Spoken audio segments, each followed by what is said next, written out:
Nous allons parler maintenant du dessin du personnage. On dit que le dessin du personnage n'est pas intéressant parce qu'il est appris. Mais est-ce que les mathématiques ne sont plus intéressantes parce qu'elles sont apprises? Non. Le dessin du personnage, comme les mathématiques, permettent de savoir le niveau du sujet.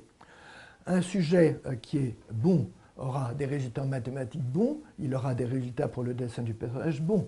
C'est tout ce que ça signifie. On dit aussi que le score du dessin du personnage n'est pas intéressant.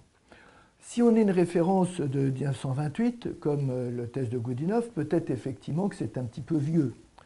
Avec Eliane, nous proposons une nouvelle grille qui reprend le principe de l'échelle de Goodenough en 60 items, mais qui le transforme en ceci que les items sont bien classés en tête, membre supérieur, membre inférieur. Et en plus, nous avons introduit des éléments de forme. C'est ce qui caractérise notre approche.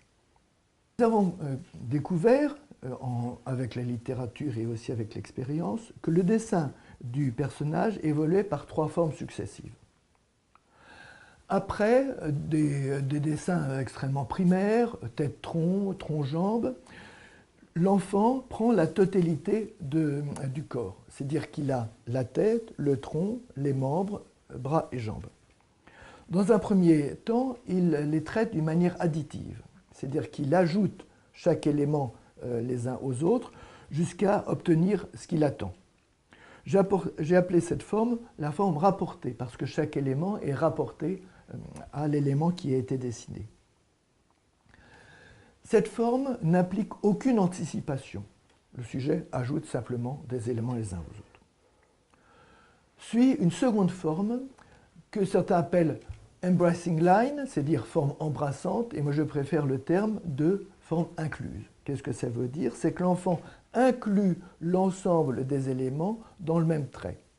C'est-à-dire le tracé de contour du tronc est le même que celui du bras, et le même que celui des jambes, et donc ça reflète l'idée d'unité du corps. Osterietz décrit cette forme comme organique. Pourquoi? Parce qu'elle se réfère à un organisme.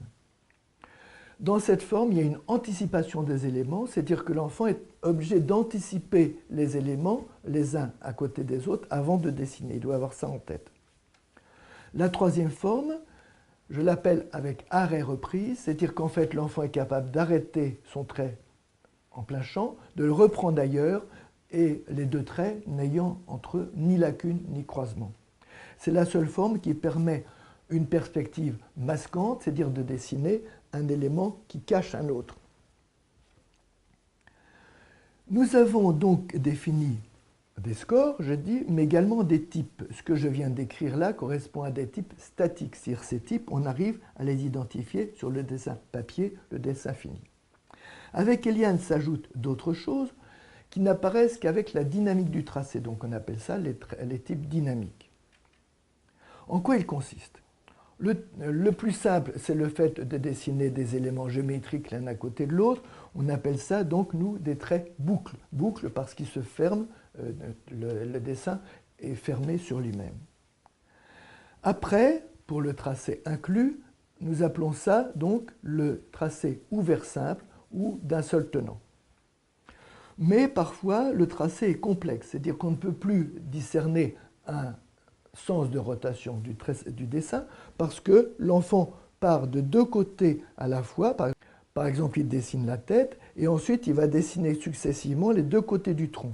Il peut le faire d'une manière continue, ce que j'appelle la forme complexe continue, ou en passant successivement d'un côté à l'autre du tronc, ce qu'on appelle donc le tracé complexe alterné.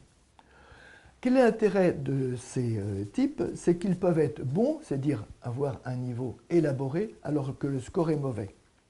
Par exemple, dans les troubles praxiques, dans la dyspraxie, vous pouvez avoir un très mauvais score parce que le sujet manie mal les choses, il est peu à même de dessiner les éléments les uns à côté des autres, il a du mal à contrôler sa main, mais par contre, il peut avoir des types très évolués.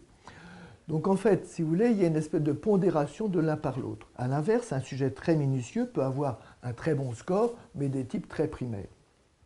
Donc on peut dire que le dessin de personnage, contrairement à ce qu'on dit, reste tout de même très intéressant. On va dire même que c'est le thème le plus intéressant dans les dessins spontanés. Nous faisons toujours dessiner le personnage avec la maison et l'arbre, car nous pouvons comparer ces trois thèmes et voir s'ils sont de maturité équivalente et si leurs paramètres se correspondent. Les dessins à thème ont pour intérêt, pour nous, de refléter l'activité ludique de l'enfant, c'est-à-dire l'activité extrascolaire. À l'inverse, des tests comme la figure de Rey, le test de Bender, etc., sont plutôt en relation avec le niveau scolaire. Donc les dessins à thème et les épreuves graphiques donnent ensemble un bilan psychologique complet de l'enfant.